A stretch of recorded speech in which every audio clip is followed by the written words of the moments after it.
Welcome back to the conference. We were supposed to have here with us Dr. Kayode Oki to talk to us about inequalities in health.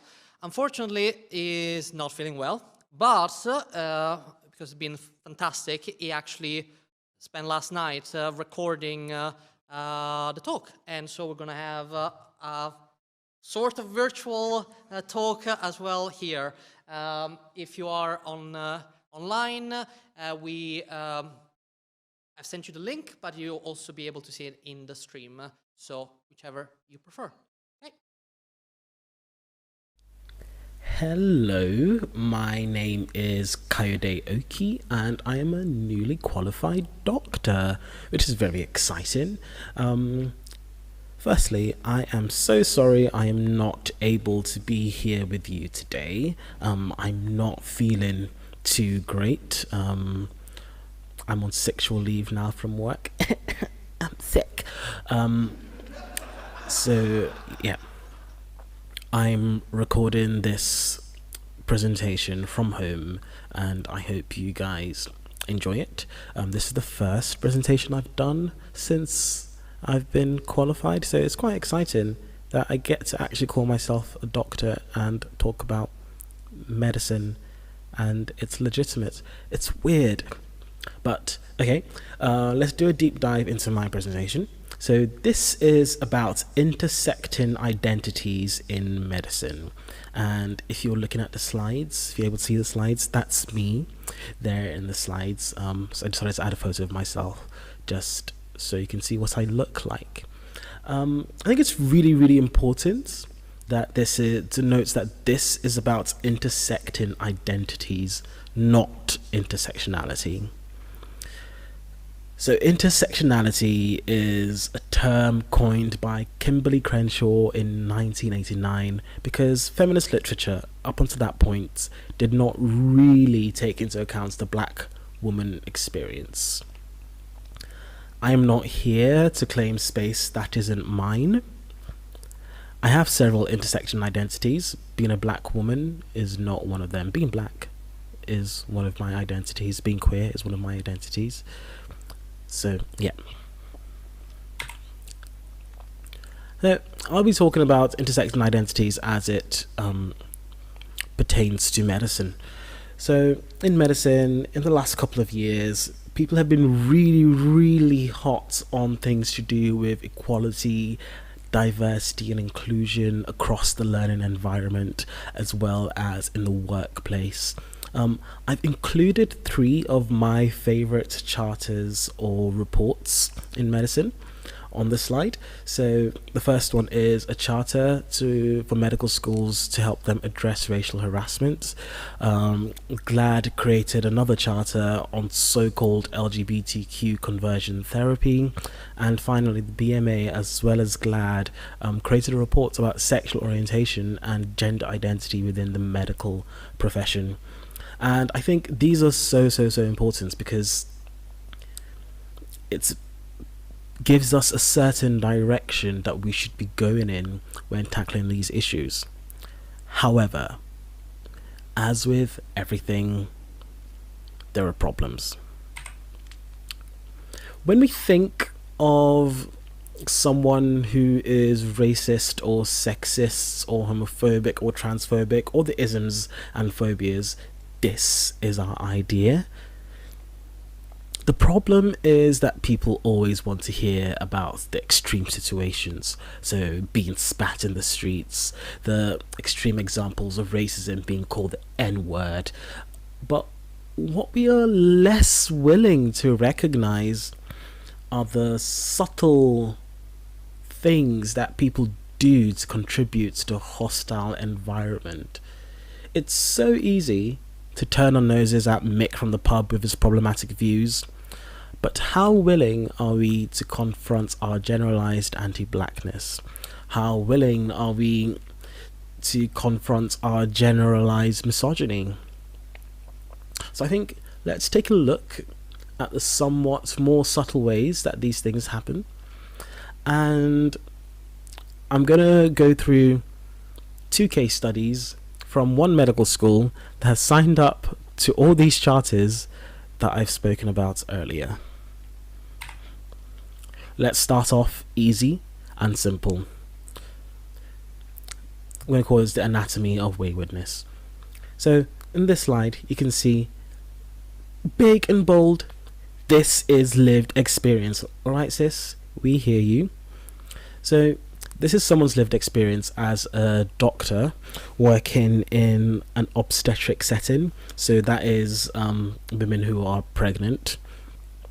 They got called in to put in a cannula, which is just a wee line that goes into your arm so you can get medications and different fluids. The patient asked the male doctor to leave because they were a man. This was used as an example of discrimination. The fact that a woman, a pregnant woman, who I would say is incredibly vulnerable, says, actually, I would rather not have a man all up in my business. And this is discrimination.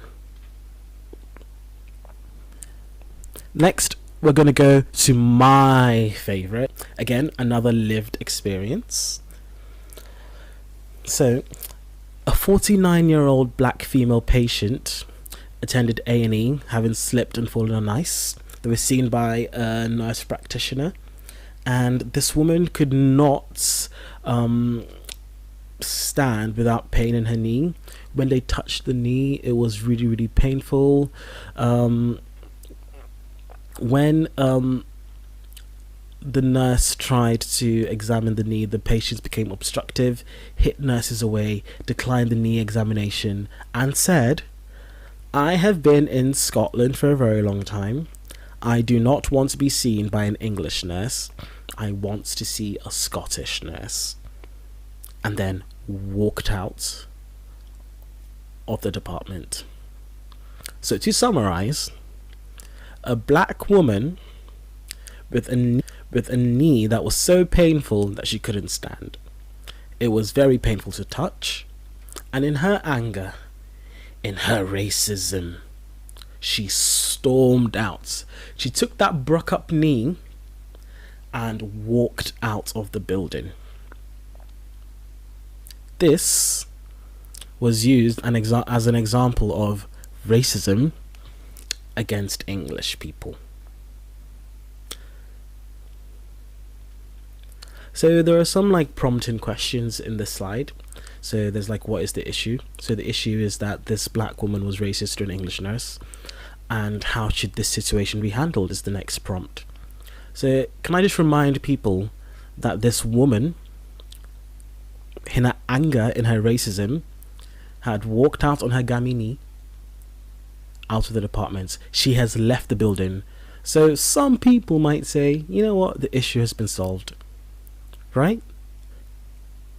Wrong. The conclusion is that the police were informed and they were told that if this should happen again, that the police will be involved. So this is a vulnerable black woman who came to seek health advice. She may have been rude, but instead of addressing the situation directly with the patient, the logical conclusion is to call the police on someone that has already left the department. In what world does that make sense? And then as a medical community, we have the audacity to sit down and wonder, why do black people have differential health outcomes?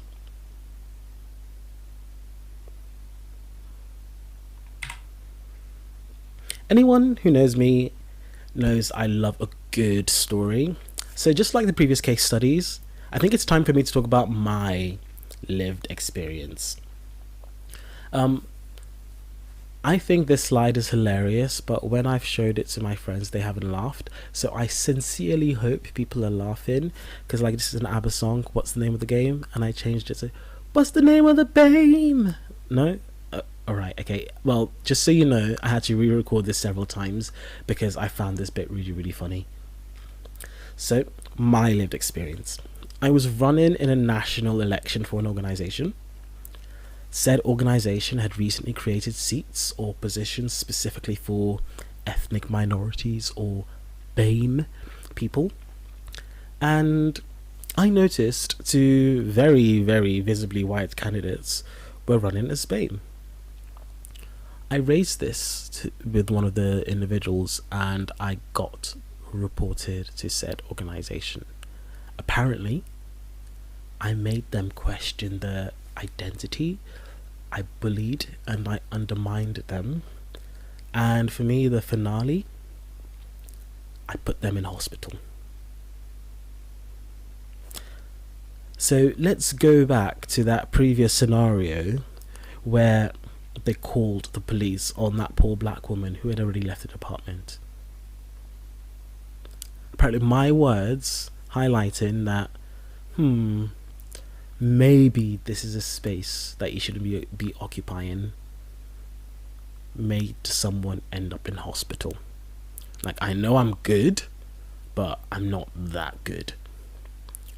And the wildest thing is, lawyers were involved, and they did investigations, and all this because I questioned if a white woman should be ticking that BAME box. So my experiences reminded me of a report done by the General Medical Council called the Fair to Refer reports, and it's from 2019. When it came out, the medical community was so shocked. They said, this is so awful, this is so atrocious, oh my god, oh my god. But 2 years on, I'm still experiencing the exact same situation. Thankfully, it's not in a way that affects my livelihood. If I was so desperate to have a seat in this organization, then I guess my livelihood could have been over. But fortunately, this election and this organization is not something that I was desperate to be a part of anyway. So let's go back to the title slide, Intersecting Identities in Medicine. So I once walked past my aggressor, this white woman, talking to a white gay man about intersectionality and how it applies to them.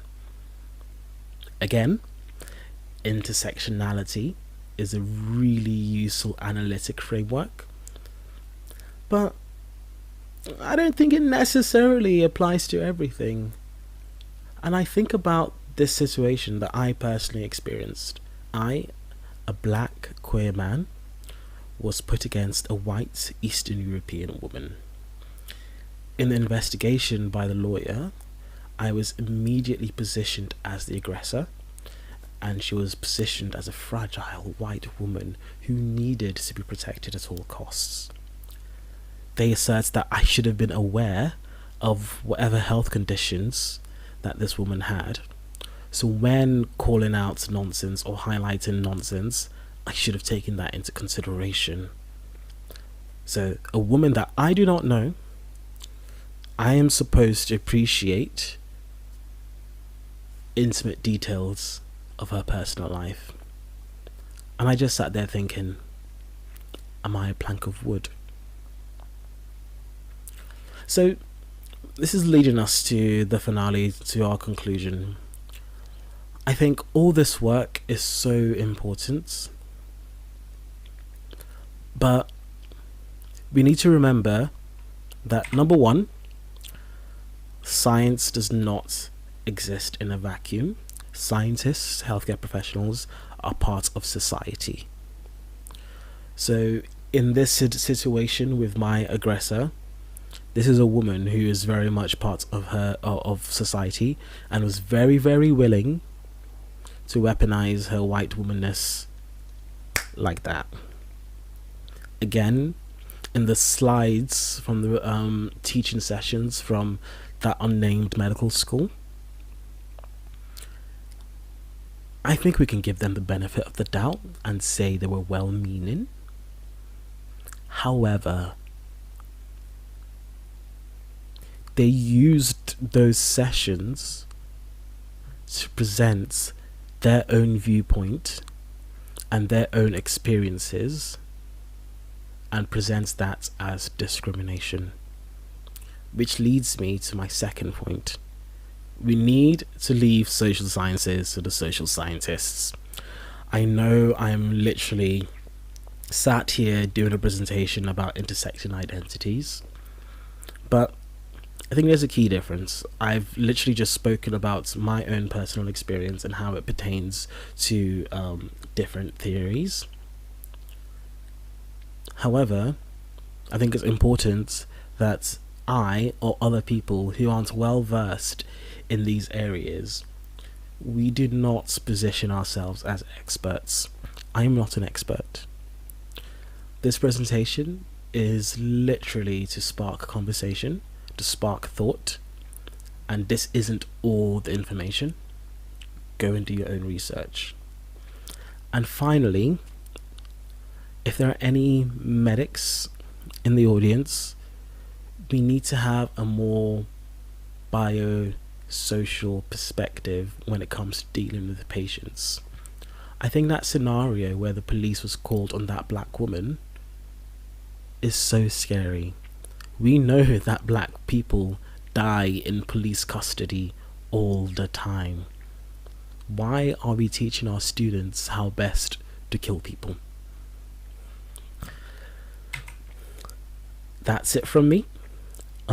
If you would like to follow me on social media or anything, I am at TK Oki. I do not have a website or anything fun like that. I talk about nonsense half the time, but thank you so much for listening to me, and I hope you enjoy the rest of your day.